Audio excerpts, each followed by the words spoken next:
Bueno, hermanos, hemos venido hablando de cuál es nuestra situación como seres humanos. Ustedes y yo que nacimos fuera del Edén, ¿verdad? Todos nacimos fuera del Edén.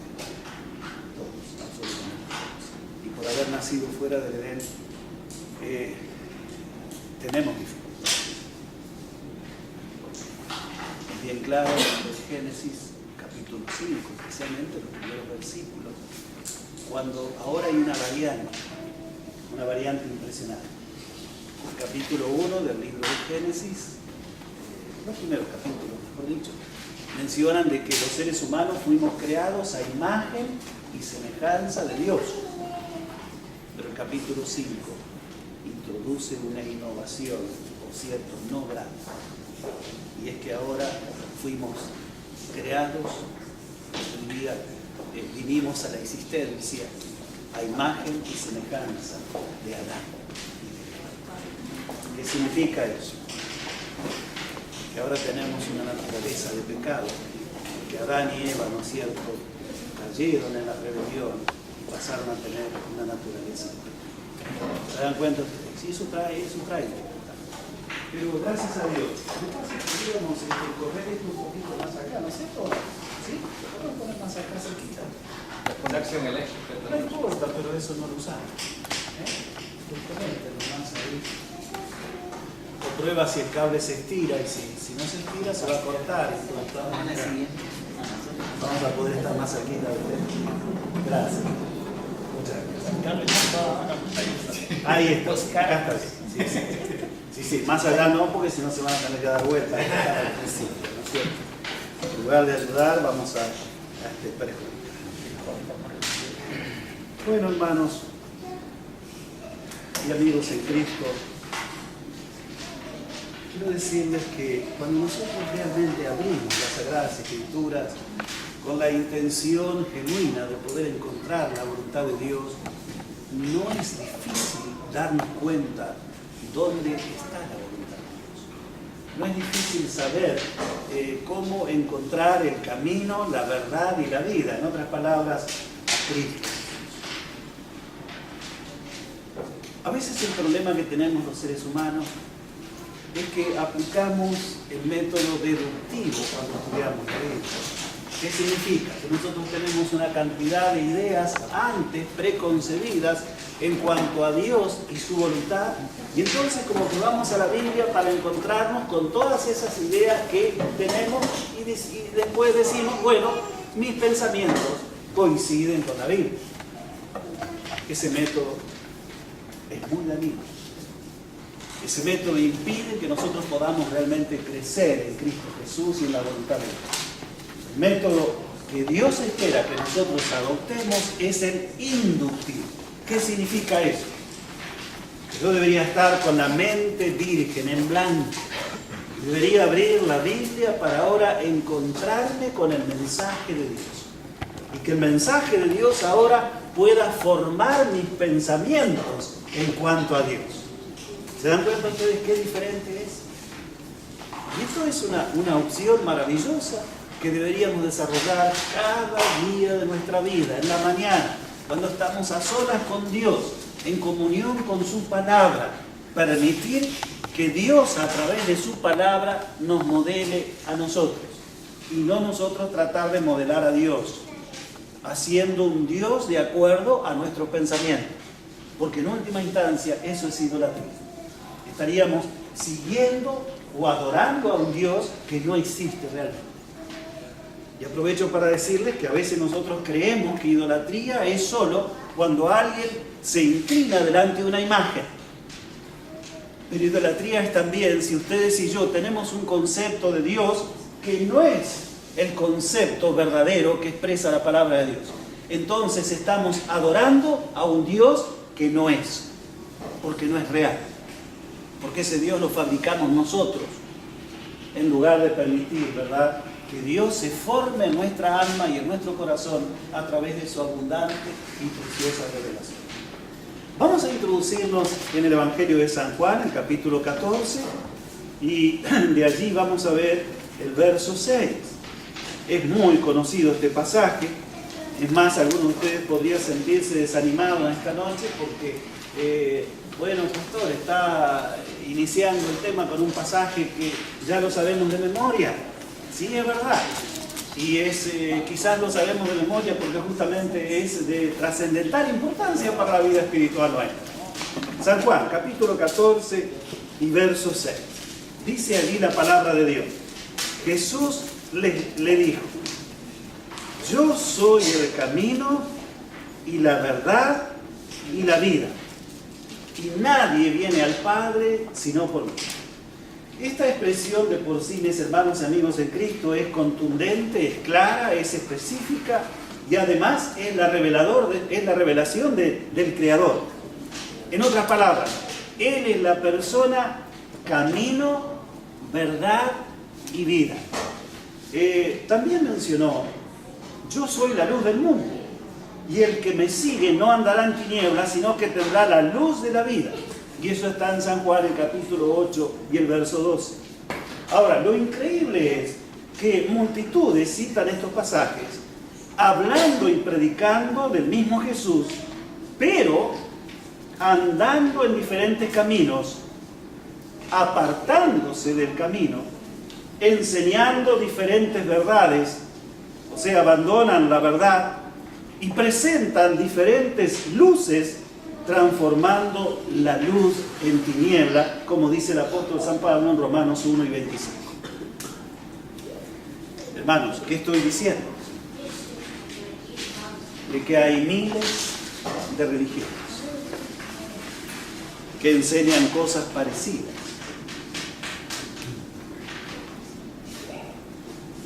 pero finalmente diferentes. Ustedes nunca se encontraron con una persona que desprecia al predicador o al mensajero porque simplemente nos dicen: si ustedes se ponen, todos tienen la misma Biblia, todos hablan del mismo Jesús, pero en última instancia todos tienen diferente. ¿Les pasó alguna vez eso? Estoy seguro que sí. Entonces, hermanos y amigos de Cristo, eso debería llevarnos a una profunda reflexión espiritual. Tan sencillo como preguntarnos: ¿por qué tú crees lo que crees? ¿Porque te lo dijeron? ¿Solo por eso?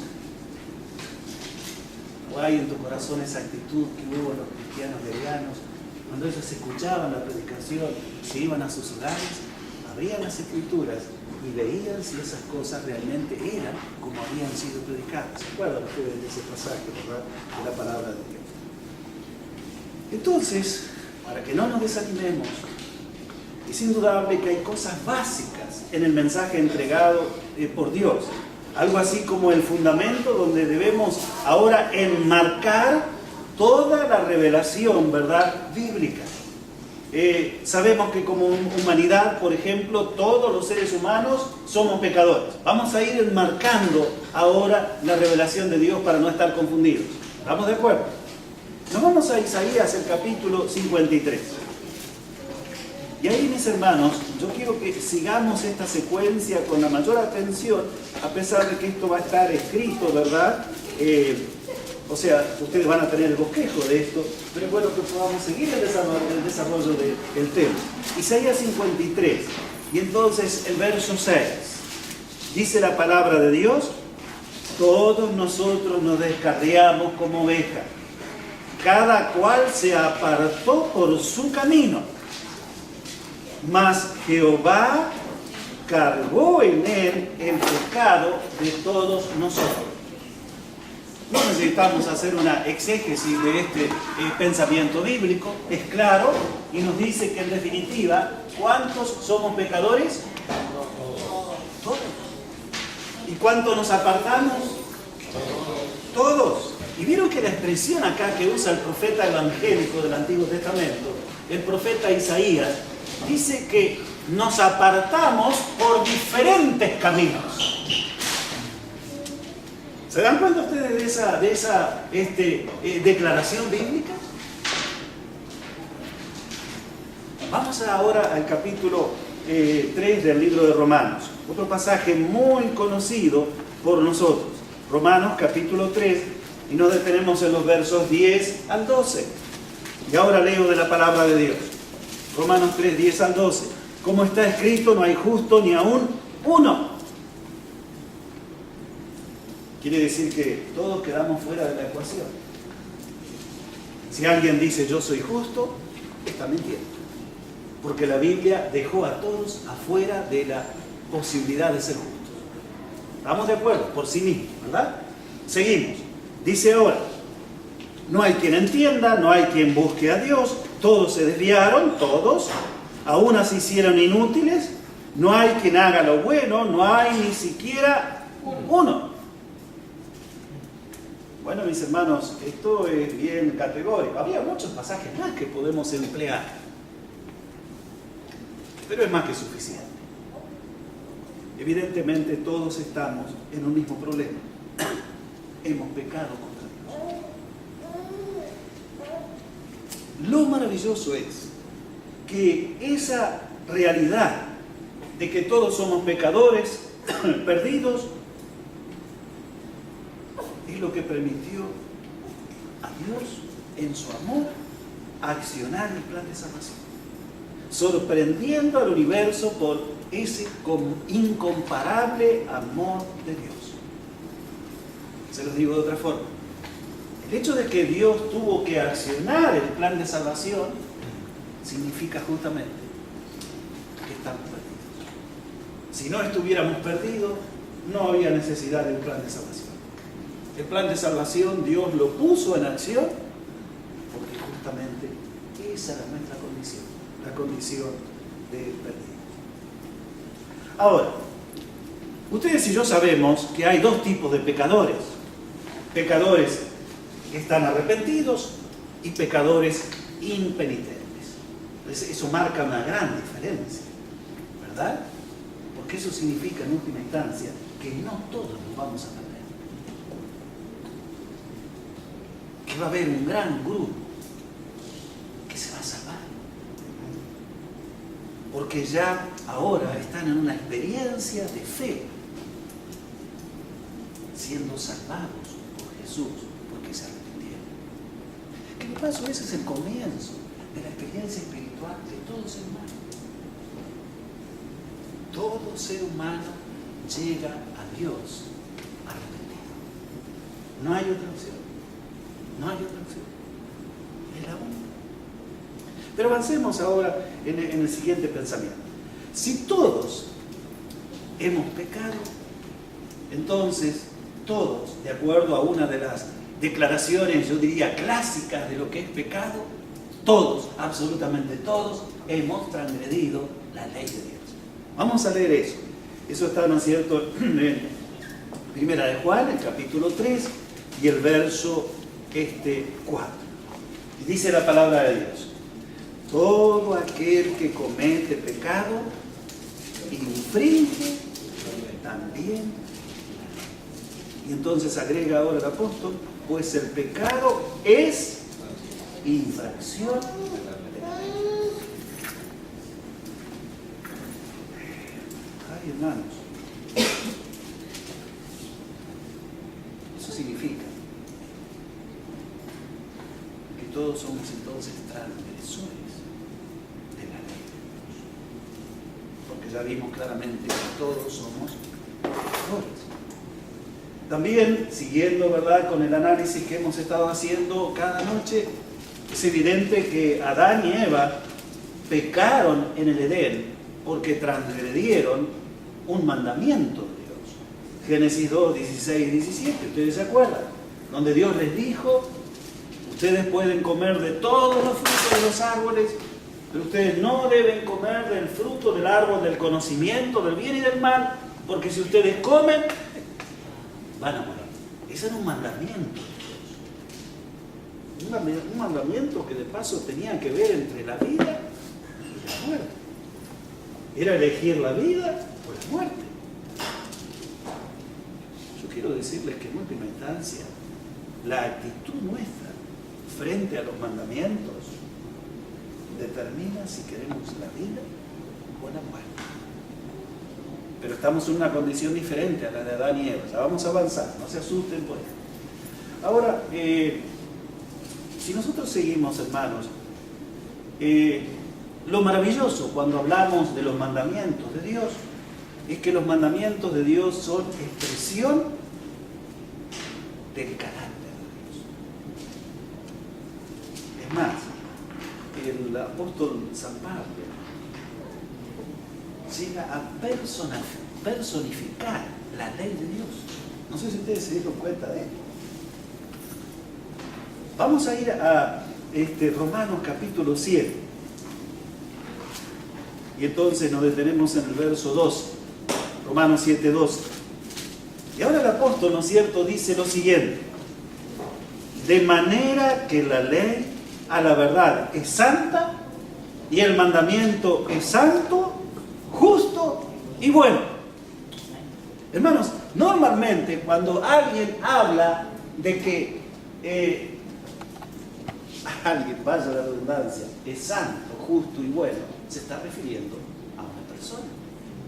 ¿Se dan cuenta ustedes? El apóstol San Pablo ahora, ¿no es cierto?, sabiendo que Dios es el autor de los mandamientos, por cierto, ustedes y yo sabemos que Dios es santo, es justo y bueno. Y el apóstol dice, como Dios entregó los mandamientos, si Dios es santo, justo y bueno, los mandamientos son santo, justo y bueno. ¿Se dan cuenta ustedes? Esto realmente es muy importante por lo que vamos a decir, ¿no es cierto?, un poquito más adelante. Ahora, además de ser santo, justo y bueno, Dios tiene un atributo, una característica, que ya la vimos, ¿verdad?, con ustedes, y es que Dios es amor. ¿Se acuerdan ustedes que tomamos ese pasaje, ¿verdad? Dios es amor. Ahora, Dios es amor. Ustedes y yo fuimos hechos a imagen y semejanza de Dios. ¿Estamos de acuerdo? Quiere decir que ustedes y yo fuimos creados con la posibilidad de amar.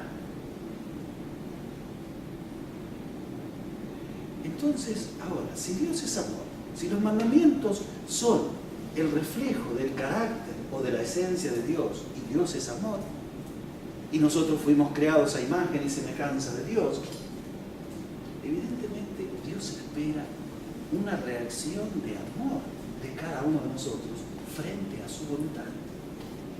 Se lo digo de otra manera, los mandamientos tendrían que ser amor.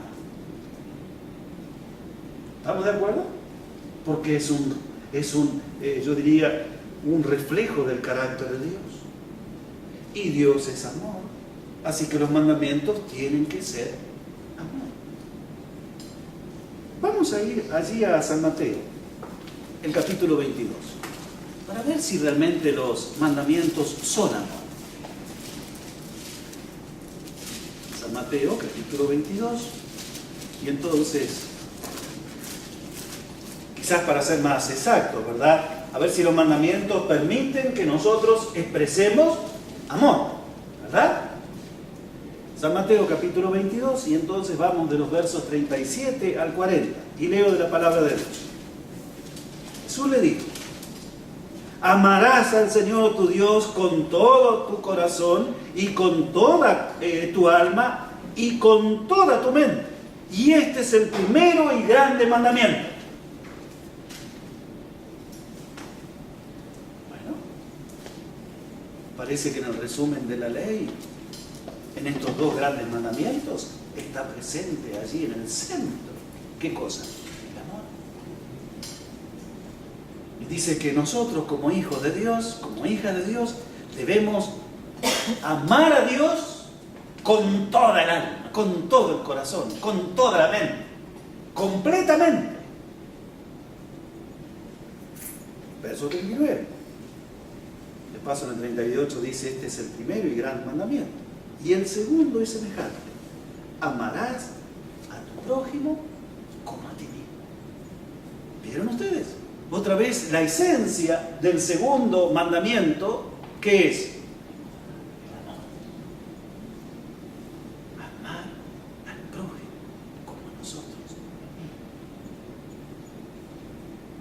Ahora, yo quiero decirles, esto fue tomado, Jesús, ¿no es cierto? Lo tomó esto de Deuteronomio 6, 5 y Levítico 19, 18. O sea que estos dos grandes mandamientos ya Dios se los había dado al pueblo de Dios en el pasado. Esto no es, algunos por allí estudiando en forma desprolija la palabra de Dios, nos quieren hacer entender que esto fue algo que innovó Jesús. No, Jesús citó el Antiguo Testamento. Citó Deuteronomio y citó Levítico. Deuteronomio capítulo 6 y Levítico, ¿verdad? Capítulo 19. Eso es tremendo, eso es maravilloso. De paso quiero decirles, cada vez que Jesús citaba las Escrituras, citaba el Antiguo Testamento. No podía citar el Nuevo Testamento si el Nuevo Testamento se escribió después de Jesús. Esto es muy significativo, porque hay una tendencia, ¿verdad?, muy fuerte en el cristianismo que nos hacen creer que lo que vale en verdad es el Nuevo Testamento. Y yo quiero decirles, lo que vale es toda la Biblia. Y cuando Jesús enseñó acerca de la verdad, enseñó acerca del Antiguo Testamento. Y luego Dios inspiró a los escritores del Nuevo Testamento para que nos ampliaran, ¿verdad?, el mensaje que evidentemente está en el Antiguo Testamento. Ahora, mis hermanos, Jesús, si avanzamos un pasaje más, aquí, del capítulo 22, y ahora leemos el verso 40, fíjense la declaración que hace Cristo. De estos dos mandamientos dependen toda la ley y los profetas.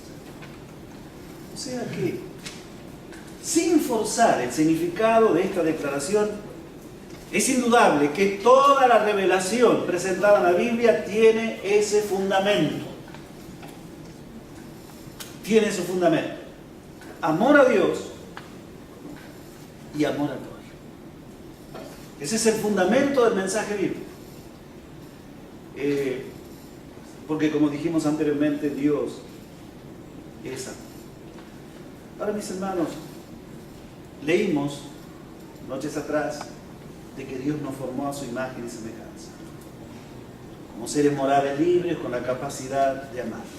Entonces, estos dos mandamientos nos dan la opción, hermanos, de expresar en forma dinámica el amor que nosotros tenemos hacia Dios y el amor que nosotros tenemos hacia Dios. ¿Hay una ampliación de ese resumen? Sí, claro que sí. Los 10 mandamientos.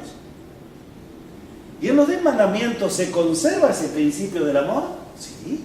Los primeros 4 mandamientos nos muestran cómo amar a Dios. Y los últimos 6 mandamientos, cómo amar al prójimo. O sea, es evidente que la ampliación de los dos tiene que conservar ese ingrediente básico, clave, que es el amor. Primeros 4, amor a Dios. Últimos 6, amor al prójimo. Miren qué extraordinario que es eso. Y les hago una pregunta ahora. ¿Y hay una ampliación de los 10 mandamientos? Sí. Toda la Biblia. Y toda la Biblia nos enseña, ¿verdad?, amor a Dios y amor al prójimo. Ese es el ingrediente, el componente que no puede faltar. Cada vez que tú leas la Biblia y no te encuentres con el amor a Dios o el amor al prójimo, estás interpretando mal el mensaje de Dios. Lo estás interpretando mal. Es lo mismo que leer la Biblia y no encontrarte con el personaje central de la Biblia, que es Cristo Jesús. Si tú no encuentras, cuando lees la Biblia, a Cristo Jesús, estás entendiendo mal el mensaje de Dios. No estás entendiendo. Porque Jesús, ¿se acuerdan ustedes cuando Él mencionó en San Juan 5, 39? Escudriñar las Escrituras, porque ellas dan testimonio de mí. Amén. Y en el verso 40 después dijo, ¿y no queréis venir a mí para que tengáis vida?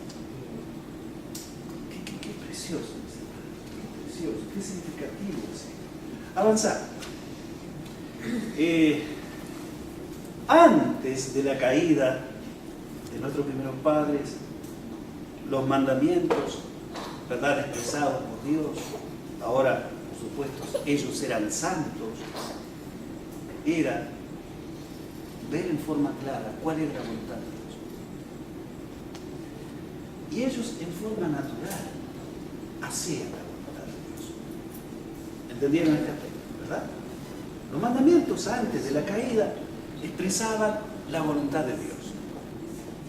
Y Adán y Eva, antes de pecar, en forma natural, espontánea, hacían la voluntad de Dios. Cuando entra el pecado en este planeta Tierra, los mandamientos siguen expresando la voluntad de Dios. Pero ahora hay un problema. Ustedes y yo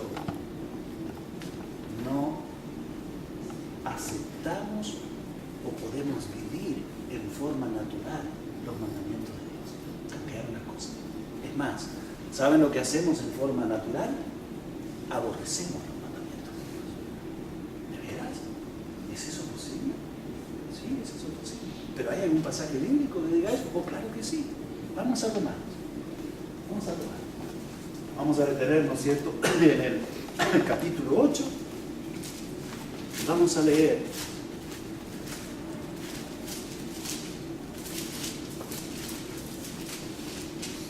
el verso 7. De paso, hay muchos más pasajes que podríamos mostrar, ¿verdad? Pero es más que suficiente. Romanos 8, 7. Y dice así el apóstol San Pablo: por cuanto los designios, eso significa deseos, intenciones de nuestro corazón natural, ¿verdad? Los designios de la carne son enemistad contra Dios, porque no se sujetan a la ley de Dios. ¿Y qué dice después? Ni tampoco pueden. ¿Cómo cambiaron las cosas después que nuestros primeros padres pecaron? Los 10 mandamientos antes de pecar, reitero, marcaban cuál era la voluntad de Dios, pero Adán y Eva cumplían con la voluntad de Dios en forma natural y espontánea. Porque ¿cómo eran ellos? Santos. Después del pecado, los mandamientos tienen la misma función. Muestran cuál es la voluntad de Dios. Solo que nosotros ahora, en lugar de cumplir con los mandamientos de Dios en forma natural, estamos enemistados con los mandamientos de Dios. Yo no sé cómo hacen ustedes, ¿verdad?, cuando están enemistados con una persona. Vamos a suponer que ustedes van por la calle, ¿verdad?, y se dan cuenta que viene una persona que está enemistada con ustedes. ¿No será que ustedes, si pueden, doblan hacia la derecha o hacia la izquierda, pero lo que tratan es no encontrarse con esa persona? No me pregunten cómo hago yo, ¿verdad? Yo ni necesitaría preguntarme. Yo ya sé cómo hacemos los seres humanos cuando tenemos la opción de escapar, de estar en la presencia con alguien que estamos enemistados. De paso, los verdaderos cristianos no deberíamos estar enemistados, ¿verdad? Pero a veces nos cuesta ese crecimiento que quiere darnos el Señor. ¿Qué hacen los cristianos con los santos mandamientos de Dios? Ya vimos que los mandamientos de Dios son la expresión del carácter de Dios. El apóstol dijo con toda claridad: el mandamiento es santo, es justo y es bueno. Pero los seres humanos tenemos problemas en forma natural con lo que es santo, justo y bueno. ¿Y qué hacemos los seres humanos? Y damos la vuelta, ¿no es cierto? Damos la vuelta. Tratamos de no encontrarnos con los mandamientos de Dios, porque naturalmente estamos enemistados. De paso, ustedes se acuerdan lo que hicieron Adán y Eva, porque lo vimos juntos, y ustedes lo saben desde niños. ¿Qué hicieron Adán y Eva después que transgredieron el mandato de Dios? Cuando llegó Dios, fueron a recibirlo con los brazos abiertos. Aquí está, Jesús otra vez viene al Edén, gloria a Dios. O se escondieron. los transgresores no quieren saber nada con la voluntad de Dios. Los transgresores en forma natural nos escondemos de la voluntad de Dios. ¿Se dan cuenta ustedes cómo todo esto tiene una armonía realmente impresionante? Ahora, avancé. Nosotros no podemos por nosotros mismos vivir la voluntad de Dios o los mandamientos de Dios. Estamos bien, estamos de acuerdo con eso, ¿verdad? Estamos de acuerdo. A pesar de que los mandamientos o el mandamiento es santo, justo y bueno. Estamos de acuerdo. Bueno, quiere decir que el cielo tiene que presentarnos alguna solución. ¿Estamos de acuerdo? Alguna solución tiene que presentarnos el cielo. No se asusten porque primero vamos a ver que el cielo no nos presenta la solución que a lo mejor nosotros quisiéramos. Y que de paso muchos cristianos predicando mal acerca de la palabra. ¿Qué hacen? Bueno, si estamos enemistados con la ley de Dios, saquemos la ley de Dios. ¿Cuál es? La sacamos y ya se soluciona el problema de enemistad, ¿verdad? No tenemos más problemas de encontrarnos, ¿verdad? Con eso que nos hace tanto mal, aparentemente. Pero vamos a la Biblia. Vamos a San Mateo, este pasaje también es muy conocido, el capítulo 5. Y ustedes ya saben, ¿verdad?, a dónde voy a ir. San Mateo, capítulo 5. Y entonces nos vamos a detener en los versos 17 y 18. Dice allí la palabra de Dios. Es Jesús el que habló. Quedó registrado para nosotros. Jesús, ¿quién es? Camino, la verdad y vida. Hay que escuchar a Jesús. Hay que aceptar lo que Jesús dice. ¿Verdad? Siempre. Nos guste o no nos guste. ¿Verdad? Y entonces Jesús dice, no penséis que he venido para abrogar la ley de los profetas. Yo no he venido para abrogar, sino para cumplir.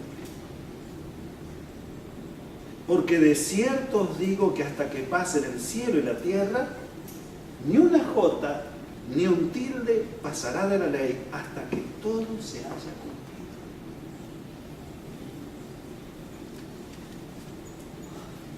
Yo no sé si llorar o decir amén. No sé, hermanos, cuál es la reacción que tenemos que tener frente a esto. Pero, hermanos, esto es un drama. Porque ustedes y yo estamos enemistados con la ley de Dios. En forma natural, ¿no es cierto? No la queremos, ni siquiera podemos cumplirla. Y Dios me dice, sepan una cosa, la ley de Dios es eterna, inmutable. Y yo soy el camino, la verdad y la vida. Y yo no he venido para abrogar, yo he venido para cumplir. Bueno, no se desanimen, pero quiero decirles algo. ¿Verdad que sería sorprendente la abrogación de los mandamientos? Si esta declaración estaría invertida y Jesús hubiese dicho, yo he venido para abrogar la ley y los profetas. Inmediatamente nosotros le diríamos al Señor, pero ¿y cuál es la razón por la cual tú quieres abrogar la ley, si en definitiva la ley es la expresión del amor de Dios y del amor que Dios espera que nosotros tengamos hacia Él y hacia los que nos rodean? La ley es amor. ¿Cómo vamos a abrogar la ley? Además de ser el amor, es en la esencia, el fundamento del carácter de Dios y también del gobierno de Dios en todo el universo. Es más, el amor es la mayor fuerza de todo el universo. Y gracias a eso es que ustedes y yo podemos saber de que Dios nos quiere y nos puede salvar. Si nosotros aceptamos cuánto Él nos ama a nosotros. Ahora, yo quiero decirles algo. Jesús fue bien claro. Pero ¿no será que después Jesús, una vez que murió, una vez que ascendió, ¿verdad?, y que intercede por nosotros, a lo mejor le dio alguna indicación a los discípulos para que realmente los discípulos supieran que la ley o los mandamientos de Dios no estarían más vigentes. Podríamos usar cantidad de declaraciones, pero vamos a usar una que es más que suficiente. Primera de Juan, capítulo 2. Mis hermanos, allí nos vamos a detener donde algunos de ustedes ya saben. Primera de Juan, capítulo 2, y vamos a ver los versos 3 al 6.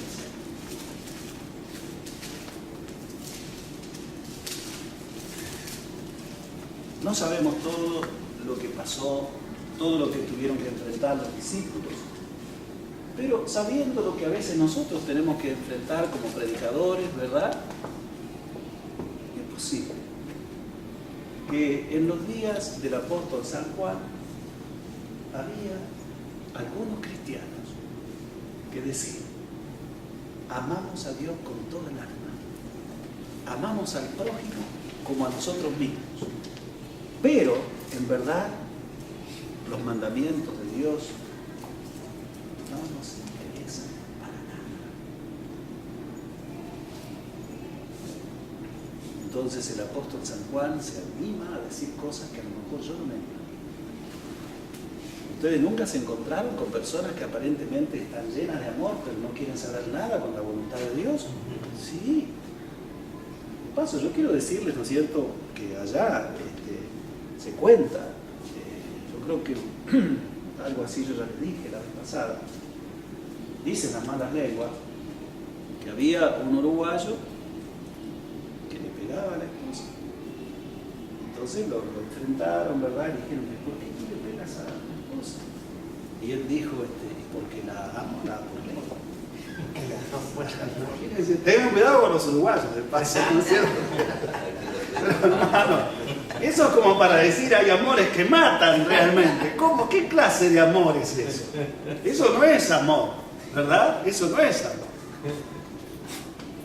Eso es justamente lo opuesto al amor. El apóstol San Juan es impresionante, guiado por el Espíritu Santo. Vamos a ver qué nos dice él frente a aquellos que estaban diciendo que ellos podían amar sin vivir los mandamientos de Dios como una experiencia espiritual. Vamos a leer eso, esto es impresionante. Primera de Juan, capítulo 2, los versos 3 al 6. Dice: en esto sabemos que nosotros le conocemos. ¿A quién? A Cristo, a Dios. Inmediatamente después dice: si guardamos sus mandamientos. Y el que dice: yo le conozco, y no guarda sus mandamientos, el tal es mentiroso y la verdad no está en él. Entonces, ¿qué es lo que está? La mentira. ¿Qué es lo que está? El engaño. ¿Por dónde anda? Por la banquina. Pero el que guarda su palabra, en este verdaderamente el amor de Dios se ha perfeccionado. La tenía clara el apóstol San Juan, hermanos. Disculpe que lo digan de esta forma, pero para él mandamientos y amor eran exactamente ¿qué cosa? Lo mismo. Ese hecho, ¿no es cierto?, está centrado aquí en el pensamiento del apóstol San Juan. El que dice: yo le conozco y no guarda sus mandamientos, el tal es mentiroso, decíamos, la verdad no está en él. Pero el que guarda su palabra, que es lo mismo que decir sus mandamientos, en este verdaderamente el amor de Dios se ha perfeccionado. Y termina diciendo: por esto sabemos que estamos en él. El que dice que permanece en él debe andar como él.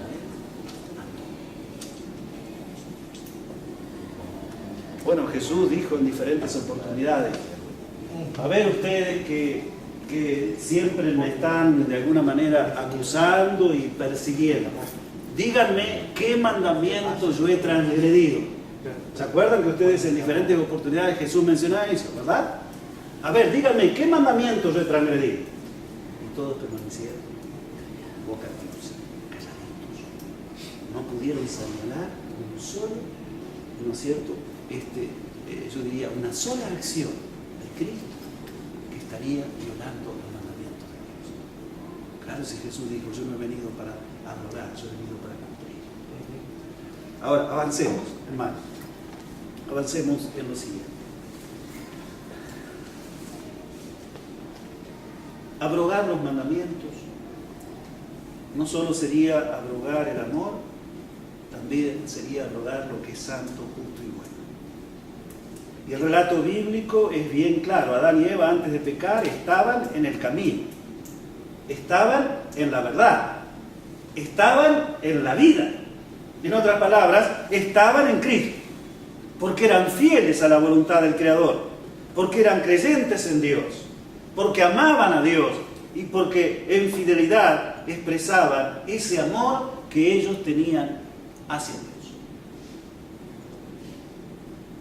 Pero apareció, ¿no es cierto?, el diablo con sus mentiras y engaños y logró sacarlos del camino, logró sacarlos de la verdad y logró sacarlos de la vida, conduciéndolos a los efectos devastadores del pecado, conduciéndolos a la muerte eterna, a la nada absoluta, a perder todo. Pero Cristo los visitó a nuestros primeros padres en el Edén y allí les ofreció la salvación como hemos estado viendo. Génesis 3, 15, ¿se acuerdan ustedes? Y también Génesis 3, 20. Vamos a leer eso. Lo vimos. Está bien eso. Está bien.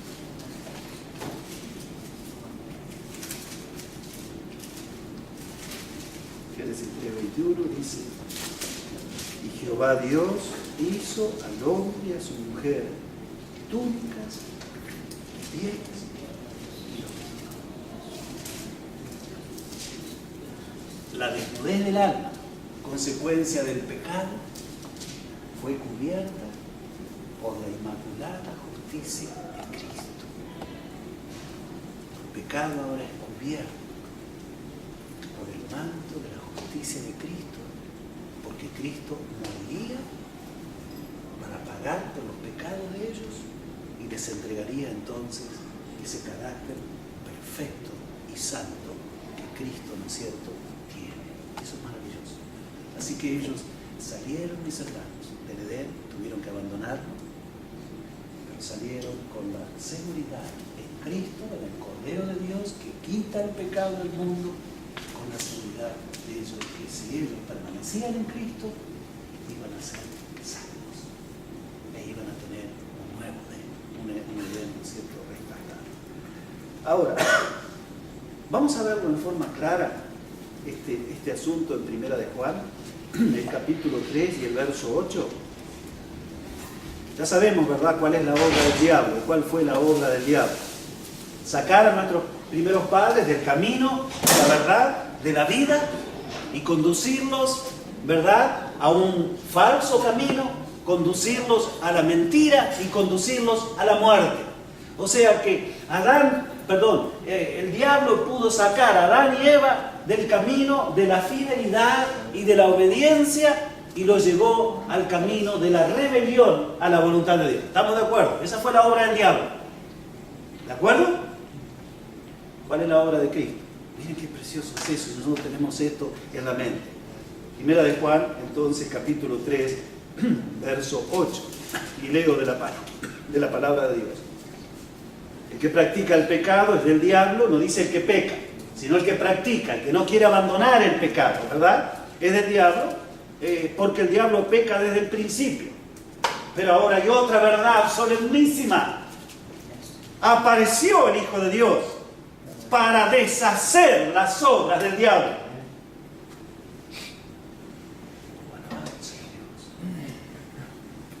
Quiere decir que si las obras del diablo fueron sacarnos del camino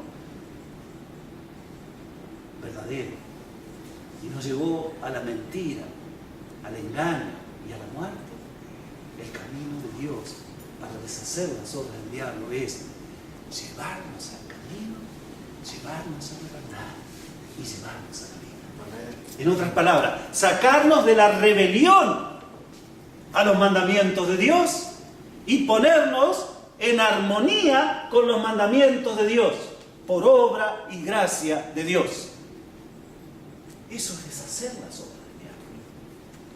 De muerte pasamos a vida. De rebelión, por la gracia de Dios en Cristo, pasamos a fidelidad.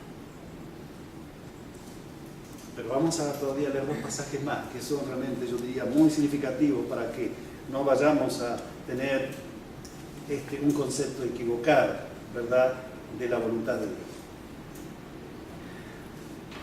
Lo cierto es que Jesús hizo una declaración tan cortita que no nos sorprende para nada. En San Juan 14:15, que ustedes lo saben de memoria. Si me amáis, guardad mi mandamiento. Eso no es difícil de entender. O sea, Jesús lo dice con toda claridad. Ustedes me aman, entonces sean obedientes. Sean. Pero yo quiero decir eso. Jesús nos advirtió que no somos vid, somos pámpanos. Esto es sumamente importante ahora cuando ustedes y yo queremos bajar a la práctica las enseñanzas de Cristo y vivir las enseñanzas de Cristo. Nos vamos a San Juan, el capítulo 15. Esto es importantísimo, hermanos y amigos en Cristo. San Juan, el capítulo 15, ahora leemos de los versos 1 en adelante. Esto es precioso. Esto nos ubica realmente dónde tenemos que estar si queremos demostrar nuestro amor a Dios. ¿Qué opciones tenemos? Porque ya vimos anteriormente que en forma natural ustedes y yo estamos enemistados con los mandamientos de Dios. Esos mandamientos que, ¿no es cierto?, son santos, son justos, son verdaderos.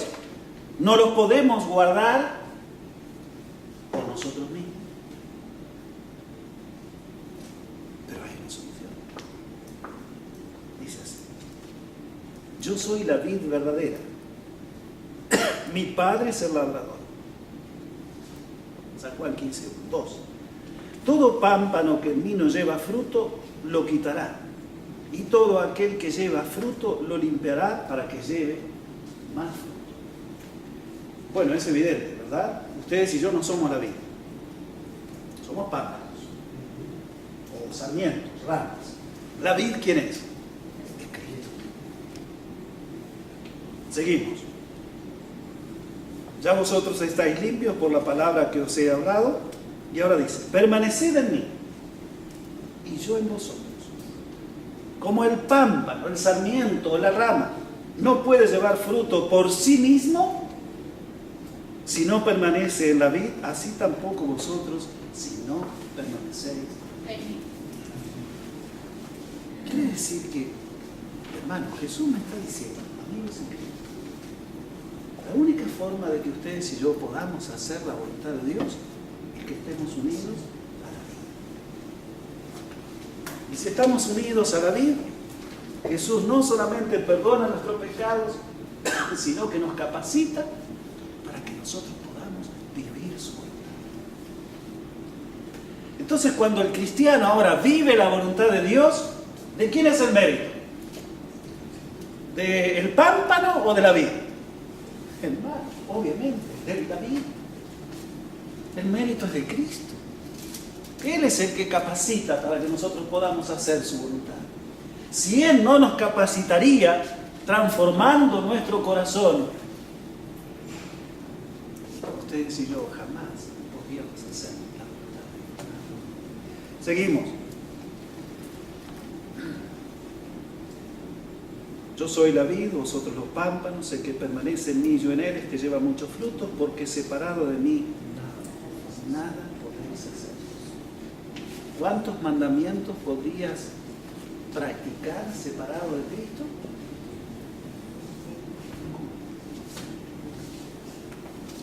Separado de Cristo está.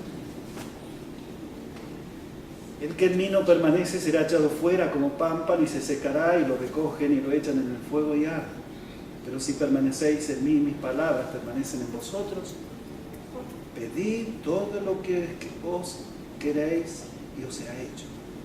Y en eso es glorificado mi Padre, en que llevéis muchos frutos y seáis así discípulos. Claro que es la palabra.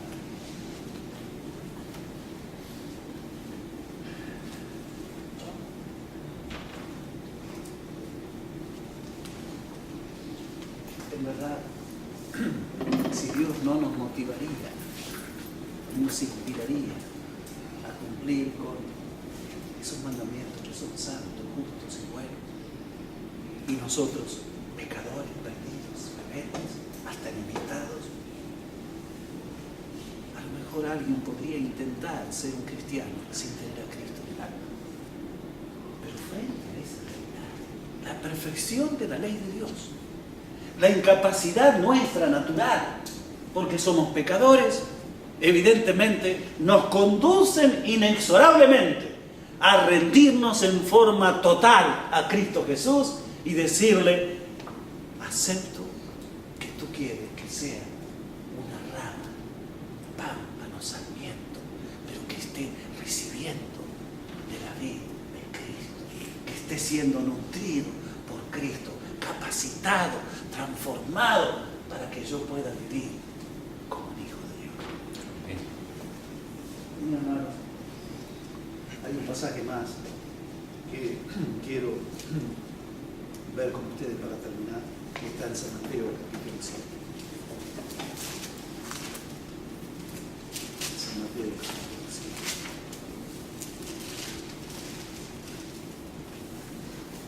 7. Separados de Cristo no podemos hacer nada y no podemos guardar nada. Definitivamente. Por eso que el apóstol San Pablo dice que en última instancia, para nosotros que vivimos fuera, que nacimos fuera del Edén, la ley de Dios es un camino que inexorablemente nos conduce a Cristo. Es un ayo que nos conduce a Cristo. Porque ustedes y yo sabemos perfectamente que somos incapaces de vivir la voluntad de Dios. Vamos a San Mateo, capítulo 7. Y entonces, hermanos, despertemos. No, lo digo, está aquí en el apunte, no es porque vi que ninguno de ustedes se esté durmiendo. Soy fiel al apunte, nada más. Van a ver ustedes, está ahí, ¿eh? Despertemos, cristianos. Puede haber hasta manifestaciones sobrenaturales, poderosas, impresionantes. Pero si no está la voluntad de Dios clavada en el alma de la criatura, del hijo, de la hija de Dios, no importa cuán cosas grandes pueda hacer, finalmente Jesús le dirá: no te conozco, no te conozco. Y ahora vamos a leer San Mateo, el capítulo 7, pero lo vamos a leer, es los versos 21 al 23, pero lo vamos a leer del 23 al 21, ¿verdad? Porque parece como que es más impresionante todavía. Nos sorprende. Capítulo 7, verso 23 de San Mateo. Entonces les declararé que Jesús: nunca os conocí, apartados de mí, hacedores de maldad. Y ustedes y yo estamos interesados en saber por qué Jesús es la mayor manifestación del carácter, del amor de Dios. ¿Por qué Jesús fue tan duro de decirle a este grupo de personas: apártense de mí, porque ustedes son obradores de maldad? Wow. Yo quiero saber quiénes son, ¿verdad? Leo el verso 22. Muchos me dirán en aquel día: Señor, Señor, no profetizamos en tu nombre echamos fuera demonios, y en tu nombre hicimos muchos milagros. Y ahora estoy más confundido que antes. Porque ¿cómo puede ser que Jesús le diga: apartados de mí, hacedores de maldad, si son un grupo de personas que en el nombre de Cristo echaron fuera demonios, profetizaron e hicieron muchos milagros? ¿Qué pasa? ¿Qué pasa con Jesús? ¿Por qué está tratando así a este grupo de personas? Pero la confusión se nos va cuando llegamos al verso 21. No todo el que me dice Señor, Señor, entrará en el reino de los cielos, sino el que hace la voluntad de mi Padre.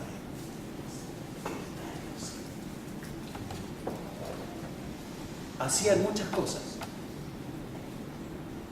pero una que es clave para alguien que ha sido redimido, rescatado, no hacía. ¿Qué es lo que no hacían? La voluntad del Padre. ¿Dónde está expresada la voluntad del Padre? ¿Lo más sintético? Los 2 mandamientos. Amar a Dios y al prójimo. Amar a Dios con todo el corazón y al prójimo como a ti mismo. Eso es voluntad de Dios. La ampliación, ahí se resumen los 10 mandamientos. La ampliación a los 10 mandamientos, toda la Biblia. Eso es voluntad de Dios, ¿verdad? Por cierto que la Biblia también nos habla de aquellos que han escapado o caído de la voluntad de Dios, ¿verdad? Y ahí de paso estamos todos, porque todos somos pecadores.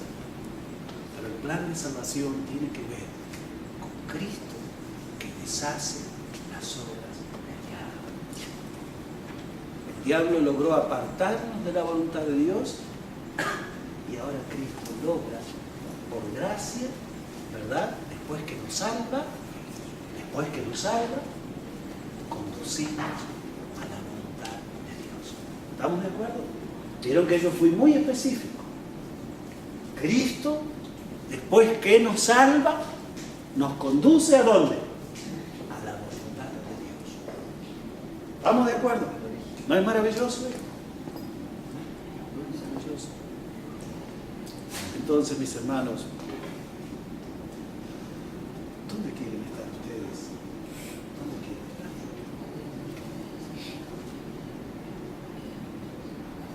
Queremos ser amplios, unidos a la vida, para tener muchos frutos, para que Dios cada día pueda hacer el milagro de transformar nuestra mente rebelde en una mente que se va poniendo en armonía con la voluntad de Dios. Yo quiero estar en ese grupo, hermanos. Yo quiero que Dios termine esa obra que ha comenzado. Él me está trayendo, Él los está trayendo a ustedes. Él nos está gustando lo hermoso que es poder aceptar la voluntad de Dios. Ya lo hemos experimentado. Todavía no ha culminado esa obra, pero yo quiero que Dios la culmine. Yo quiero que cada día el Señor me transforme para que yo en humildad de corazón pueda ir a Jesús, la vida, de tal manera que Él me pueda nutrir y puedan aparecer muchos frutos en mi vida, frutos de entrega, de fidelidad. ¿Lo quieres tú también? ¿Podemos ponernos de pie para orar?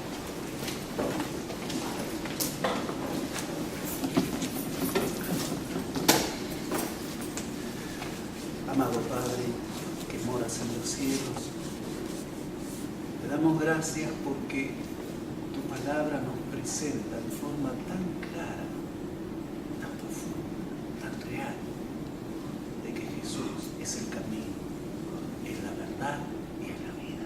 Amén.